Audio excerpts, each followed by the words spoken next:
This is the absolute worst day in the history of the New York Knicks franchise. And I'm going to tell you why it's the worst day. It's the worst day for me, too, because Max Kellerman is absolutely right. The New York Knicks have lost New York to the Brooklyn Nets.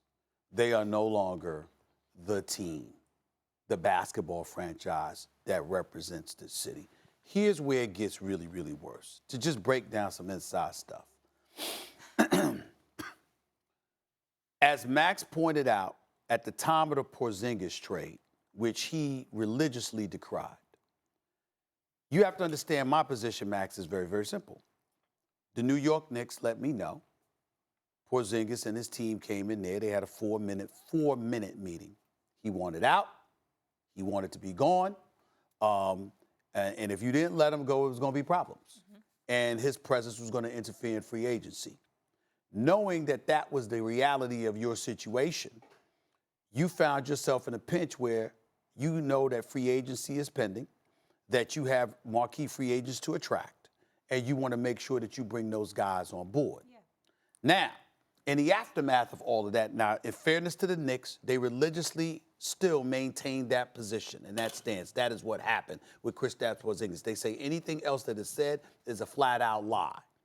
But what has been said by others connected to the Porzingis camp, they never demanded a trade.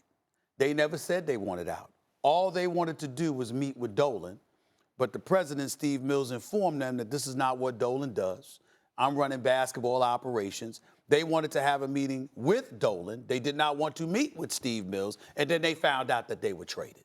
I don't know what to believe. I'm going to take the Knicks' word for it for a second, because I get to a bigger point.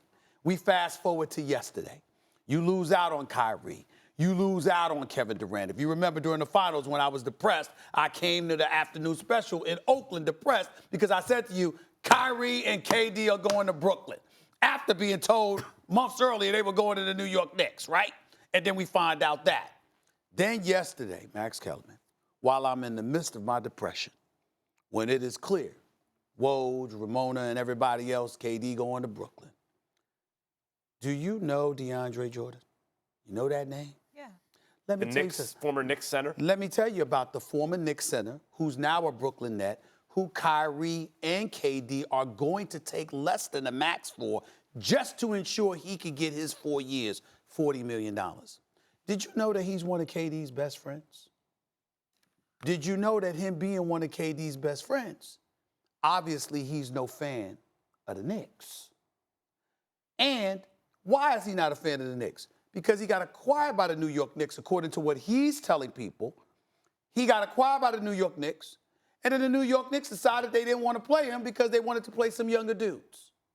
He had a problem with that. So you knew he was friends with KD. You knew you wanted KD. It would behoove you to ingratiate yourself with this guy so he could vouch for you with KD.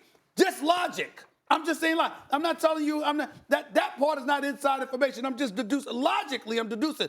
Excuse me, if you my man and you already at the organization I'm thinking about coming to, and I'm a superstar that everybody's going to covet, and you as an organization want me, wouldn't it be in their best interest to make sure they take care of my boy so my boy can want me to come there as opposed to going less than 20 minutes away to the team in Brooklyn?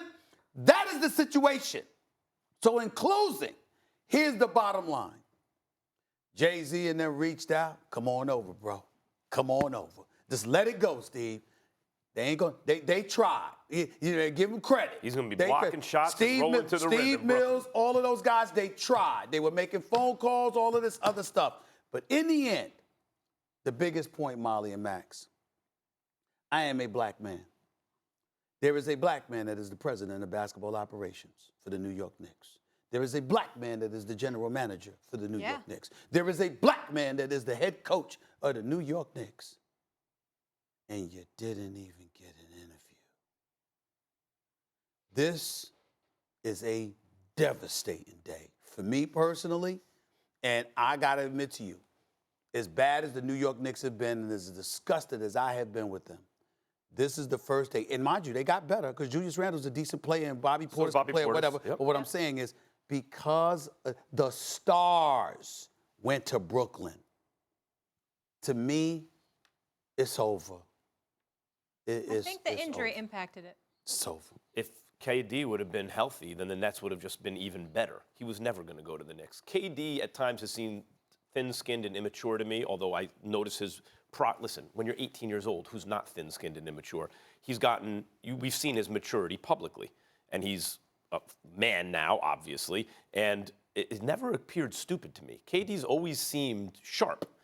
And so someone with a brain is going to look at the Knicks and go, come on, get out of here with that.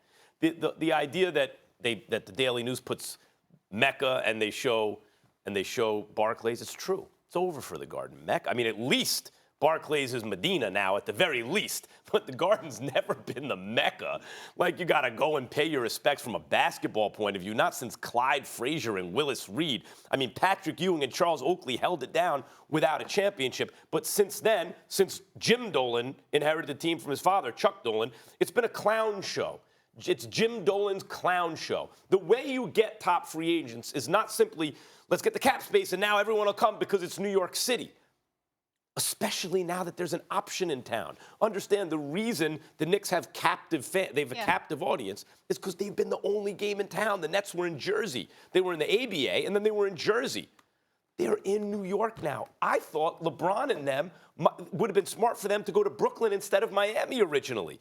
Because as hot as Miami is, there's no hotter spot than Brooklyn. Like, it rings bells worldwide, internationally. It's not like baby brother who wants to be in Brooklyn. Not at all. I don't know where people got that idea. And in a well-run franchise, see, what the Knicks are doing now, Stephen A., is showing some health, actually. They struck out on the top guys. So they signed guys, not to one-year deals, but to two-year deals. Next year, there are no free agents. Thanks for watching ESPN on YouTube. For more sports highlights and analysis, be sure to download the ESPN app. And for live streaming sports and premium content, subscribe to ESPN+.